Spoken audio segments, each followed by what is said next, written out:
disebut kovalen polar yang larut ketika dicelupkan ke dalam air. Dia kemudian mendefinisikan basa sebagai suatu zat yang mampu menghasilkan ion hidroksida atau OH- saat dicampurkan di dalam air. Monoprotik adalah asam yang menghasilkan satu H+. Ya. Diprotik adalah asam yang menghasilkan 2 H+. Diprotik adalah asam yang menghasilkan 3 H+. Poliprotik adalah asam yang menghasilkan 3 H+-nya lebih banyak. Kekurangan pH ini adalah dia tidak akan melarut jika pelarutnya itu bukan air. Jadi dia hanya bisa melarut ketika pelarut itu adalah sebuah air. Contoh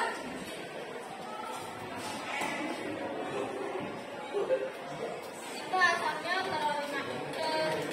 terionisasi sempurna akan menghasilkan asam kuat, sedangkan jika itu terionisasi tidak sempurna akan menghasilkan asam yang lemah. Basa kuat merupakan senyawa basa yang terionisasi sempurna sehingga menghasilkan ion amin dalam larutnya, sedangkan basa lemah itu adalah senyawa basa yang tidak terionisasi sempurna dalam larutannya. Contohnya ada asam klorida atau HCl,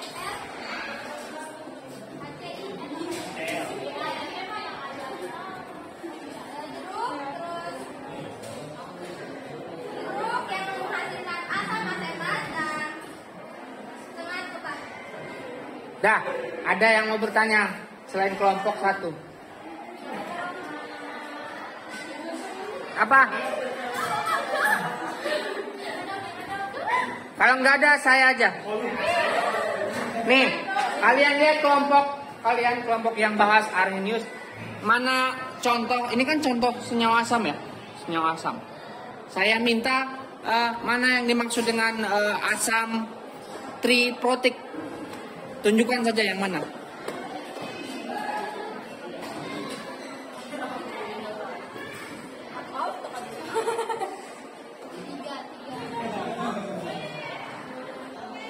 Oke, yang lain. Perhatikan temennya jawab. Jawabannya bener banget. Triprotik berarti ada H plusnya ada 3 sebelah kanan anak panah. Dia tadi nunjuk ini. Ada lagi gak contoh ini? Yang triprotik. Asetat menurut kamu triprotik? Triprotik kamu nunjuk ini benar karena ada 3 H plusnya. Nah, asetat kamu sebagai triprotik itu salah karena hanya cuma satu. Ini adalah asam monoprotik. Jelas ya yang lain ya? Nah, penulisan penguraiannya tinggal di sini kan, maksudnya ketika dia kenapa H-nya ada 3? Lihat senyawa asalnya adalah H3PO4. H-nya ada 3, lalu terurai menjadi seperti ini, 3H plus dan spesi PO4. Lalu kenapa PO4 bermuatan negatif 3? Kenapa? Jawabannya, ingat baik-baik ya semuanya. Dalam penulisan reaksi kimia seperti ini, itu muatan di sebelah kiri anak panah dan di sebelah kanan anak panah, artinya 2 ini itu harus selalu sama. Ketika tidak ada tanda seperti ini, itu berarti 0. Makanya ketika kan H plus selalu positif ya. Oke. Nah, karena ada 3 H-nya, berarti muatan H itu di sini, maksudnya di sini ada 3 positif. Makanya PO4 itu bermuatan 3 min. 3 positif ditambah 3 min sama dengan 0. Artinya di blok kanan anak panah 0, blok kiri juga 0. Itu maksudnya seperti itu. Oke, silakan duduk.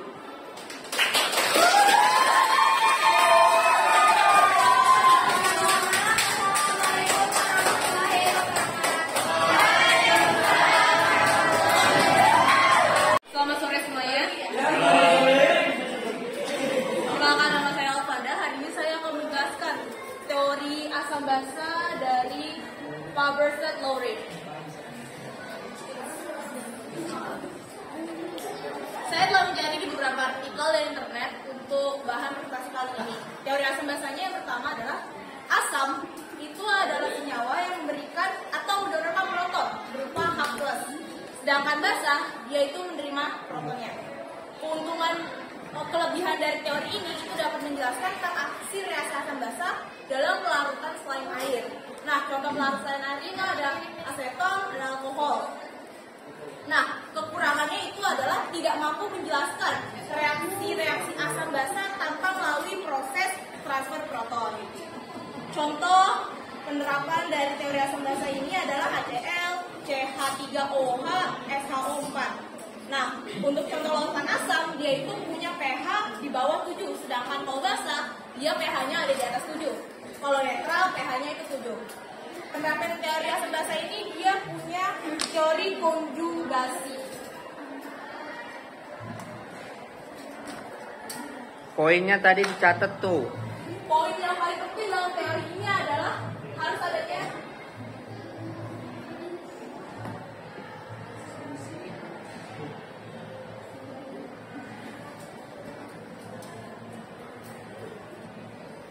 contoh, ada pelarutan dari NH3 dalam reaksi seperti berikut, yaitu NH3 plus H2O. Nah, ingat baik-baik, kalau nulis 2 anak panah itu tandanya setengah penuh. Jangan anak panah penuh semua kayak gitu. Gini. Setengah penuh artinya kayak gini.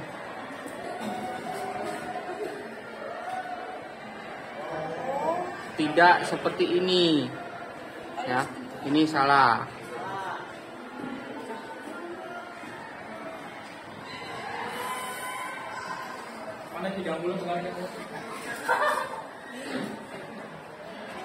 Kalau 2 anak panah seperti itu artinya reaksi yang 2 arah.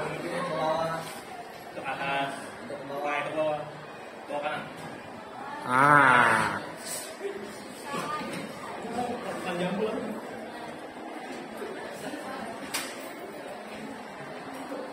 Oke. Tunjukkan mana konjugat asam, mana konjugat basa. Kan di lori yang dalam nanti pertanyaan dalam ujian juga kira-kira ini konjugat asamnya yang mana, konjugat basanya yang mana? Ini ada.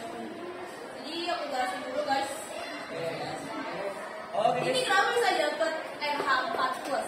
Jadi dari ini kan punya H2 ya. Dia pindah ke sini hanya 1. Jadi dia NH4 sininya. Nah, ini kan hanya udah habis ya. Atau dalam satu. Jadi kan kalau ini teorinya itu dia hanya harus lebih dari 1 ya. Dari tadi. Nah, jadi ini kan jadinya minus. Ya. Ya, gitu. H2O lepas 1 H-nya, jadi yang tersisa adalah OH-. Ya, itu. Nah, karena ini kan, oh iya, aku nggak jelasin juga. Oh iya, tadi aku bilang ya, yang namanya basa, dia menerima proton. Berarti yang basa yang mana? Nah, ini maksudnya basa ya, karena dia menerima proton dari si H2O. Ini basa. Dengan kata lain, H2O karena dia penyedia, dia dikatakan sebagai pendonor dalam artian asam. Ya, kebalikan dari Lewis. Nah, ini NH3 kok pasangan sama NH4+. Oh dia asam dari pasangannya, oh dia basa dari pasangannya si asam di sini. Terus ini ya, maksudnya. Ah, itu yang dimaksud dengan pasangan konjugat. Konjugat itu ya pasangan maksudnya. Ketika basa selalu akan mempunyai konjugasi berupa basa. Ketika asam akan selalu mempunyai konjugat berupa basa. Gitu.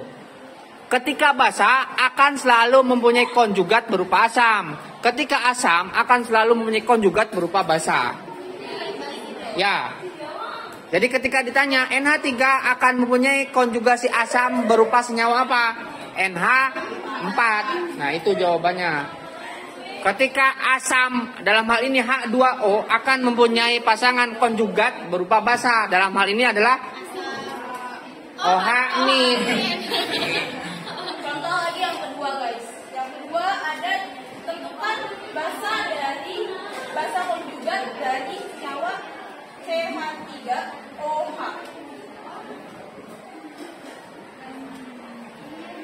30 kembali ke atas. Oh iya. Oke. Nah, kita lihat ini konjugat bahasanya ini asam ya. Itu konjugat bahasanya itu apa?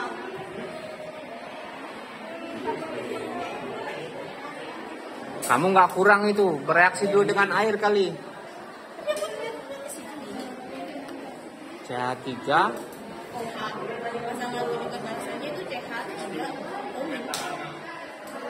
Oh, ini kamu langsung cuma contohnya doang. Ya kan, Kak? Boleh. CH3O metanol. Alkohol CH3 itu metanol. Metanol.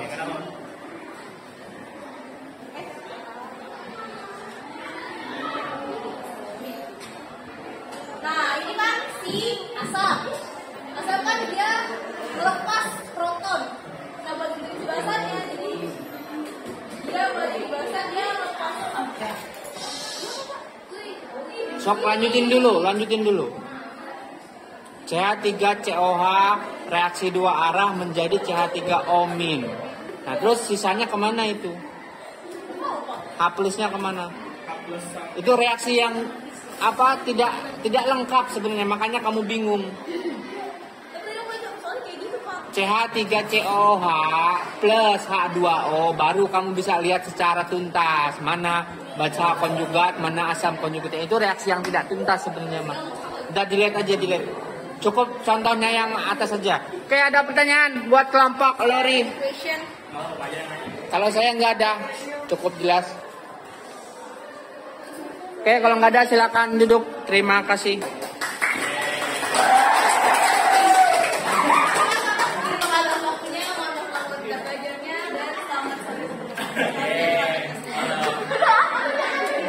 Gantung. Nanti kalau editannya orangnya. Assalamualaikum warahmatullahi wabarakatuh. Selamat sore, salam sejahtera untuk kita semua. Saya di sini akan menyampaikan sedikit tentang penyampaian berupa teori asam basa Lewis. Teori asam basa Lewis ini dikemukakan oleh seorang ahli kimia Yang lain diam. yang berdaerah dari Amerika Serikat bernama Gilbert Dalton Lewis pada tahun 1923. Lewis ini menggambarkan dasar teori asam basa berupa menggunakan transfer elektron atau donor elektron sebagai dasar penentuan asam dan basa. Hal ini berkebalikan dengan teori sebelumnya, itu teori Lowy, di mana dia menggunakan donor proton, sedangkan Lewis menggunakan donor elektron. Lewis mengemukakan kalau asam adalah akseptor pasangan elektron, di mana asam sendiri merupakan orbital atom yang kosong atau dapat menerima elektron, sehingga dapat dikatakan asam Lewis disebut dengan elektrofil. Namun basa dalam Lewis disebut dengan donor pasangan elektron, di mana basa Lewis ini orbitalnya elektronnya penuh terisi atau memiliki elektron, sehingga basa Lewis dinamakan nukleofil. Contoh asam Lewis adalah H+, CO2, Na+, BH3 dan lainnya. Sedangkan contoh basa Lewis ini adalah H2O, NH3, OH- dan lainnya. Kemudian teori asam basa Lewis ini yang pertama itu dapat mengklasifikasikan asam dan basa tanpa pelarut selain air dan tanpa pelarut. Dengan pelarut selain air dan tanpa pelarut. Lalu elektrofil dan nukleofil dalam teori asam basa Lewis ini dapat menjadi dasar dari berbagai reaksi kimia organik. Selanjutnya, teori asam basa Lewis ini memperluas definisi asam basa pada pembuatan ion kompleks. Nah, maksudnya pembuatan ion kompleks ini adalah asam Lewis tidak akan terjadi tanpa adanya basa Lewis, sehingga mereka membutuhkan saling bergantungan atau saling membutuhkan antara asam Lewis dengan basa Lewis. Namun hal ini juga bisa mendapat poin kekurangan, yaitu asam Lewis ini teori asam basa Lewis tidak dapat menjelaskan sifat asam yang tidak menerima elektron. Oleh karena itu, jika tidak ada basa Lewis, maka tidak akan ada asam Lewis. Selanjutnya, beberapa asam Lewis tidak katalitik atau tidak katalistik, di mana dia tuh tidak bisa mempercepat reaksi kimia. Ini ada contoh salah satu reaksi ketergantungan antara asam dengan basa Lewis.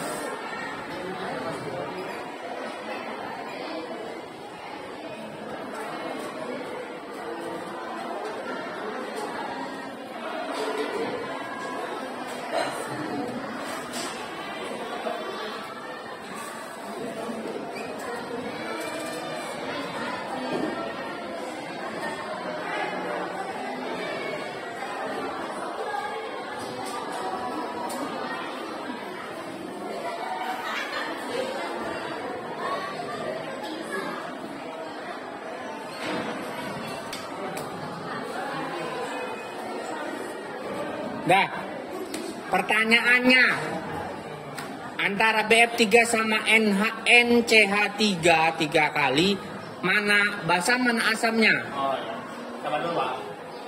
Melihat dari reaksi ini, kita harus tahu dulu. Kita harus Konfigurasi kita nggak bahasa itu. pola dot Lewis. Meneliti dulu atau apa ya, melihat dulu masing-masing dari Senyawa yang menerima dan memberikan elektron. Ah. Di sini kita bisa lihat kalau BF3 menerima elektron dari NCH3. Di mana BF3 ini membutuhkan elektron. Dalam asam basa Lewis, senyawa yang membutuhkan elektron atau menerima elektron disebut sebagai asam atau accepting elektron. Dan NCH3 yang 3 kali ini memberikan elektron kepada BF3. Oleh karena itu jelas kalau NCH3 ini sebagai pendonor elektron, disebut sebagai nukleofil dan basa Lewis. Ketika tidak ada basa Lewis atau NCH3 ini tidak ada, maka BF3 tidak dapat menjadi ikatan yang kovalen. Sehingga untuk terjadi ikatan kovalen diperlukan asam Lewis dan basa Lewis saling bergantungan. Ada pertanyaan? Ada nggak? Kalau nggak ada saya yang tanya. Iya, tahu dari mana kamu NCH 3 kali basa? Di video saya dijelasin bahwasanya kenapa N itu punya 2 titik atau sepasang elektron yang nantinya dipakai berikatan dengan BF3. Itu yang harus dipahami. Nah, jadi masing-masing sebenarnya mah kalian harus kupas dulu ini. Ini memiliki elektron bebas nggak? Sepasang elektron bebas nggak? Nah, kalau ini juga sama, ini juga hasil dari konfigurasi masing-masing, makanya terlihat nanti pada N ini ada sepasang elektron bebas. Nah, ketika ada yang punya sepasang, yang lain tidak ada, lah itu yang dimaksud dengan si Lewis tadi. Ketika tidak ada basa, maka nggak mungkin ada asam. Namanya elektron bebas. Iya. Ini yang nanti dipakai di sini, berikatan bersama-sama. Saya tahu ini, cuma saya nggak tahu namanya Pak. Maksudnya yang dari NCH3 ini pindah ke BF ini, nggak tahu namanya apa. Nah, tugas kalian berarti cari tahu bagaimana kok bisa di sini ada titik 2 atau elektron bebas tadi. Pahami itu maksudnya. Oke, udah ada pertanyaan? Sekian dari saya, mohon maaf. Wassalamualaikum warahmatullahi wabarakatuh.